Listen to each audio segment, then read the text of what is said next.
जी सत्संगति महापुरुषों ने आदेश दिया है कि जब भी नाम पुकारा जाए 2 मिनट ही सही 1 मिनट ही सही गुरु की बात रखनी है।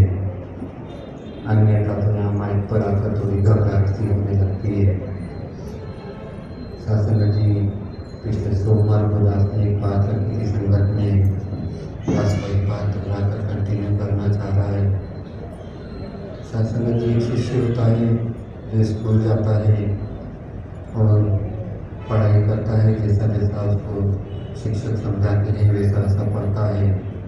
अगर शिक्षक ने बोला तो वो 2-4 होते हैं, शिष्य मान लेता है कि हाँ जी तो 2-4 होते हैं। लेकिन जो शिष्य आनाकानी करता है वो नहीं मानता है कि 2-4 कैसे होते हैं, नहीं हो सकते। तो सत्संग जी यकीनन वो शिष्य आगे नहीं बढ़ पाता, पास नहीं हो पाता। कई बार कोई शिष्य घर जाकर उसको फिर से रियलाइज भी करता है, 2 वस्तुएं रख के 2 वस्तुएं जोड़ता है कि हाँ वाकई में 4 हो रहे हैं। तो सत्संग जी जो गुरु की बात मानता है वो आगे जरूर बढ़ता है, जीवन में पास जरूर होता है। सत्संग जी इसी बात को दास ने अपने ऊपर लिया कि क्या कभी दास ऐसी करती हुई वो ध्यान आया कि हाँ मुझे दास 9th क्लास में पढ़ता था, तब किसी गलत संग में पढ़कर स्कूल की छुट्टियां करने लगा और वो 2-4 वाली बात जो है वो लागू हो गई कि भूल गया कि शिक्षक ने जो समझाया है गलत संग नहीं करना, पढ़ाई करना, वो नहीं करी और वो सब छूट गया। तो उस साल फेल हो गया।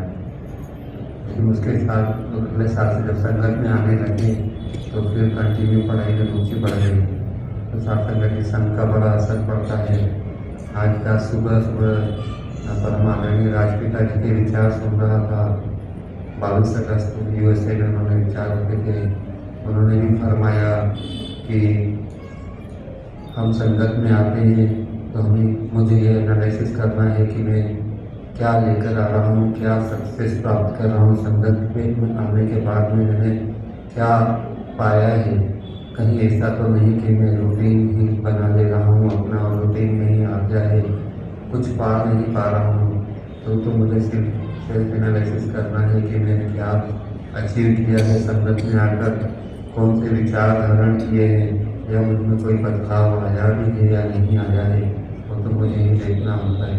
तो सत्संग जी सदगुरु मालिक यही अरदास है कि संगत में आकर बचनों पर चल पाएँ और जीवन में उतार पाएँ। सत्संग जी एक छोटी सी सूचना और है प्रकाशन से संबंधित आपके समक्ष रखते।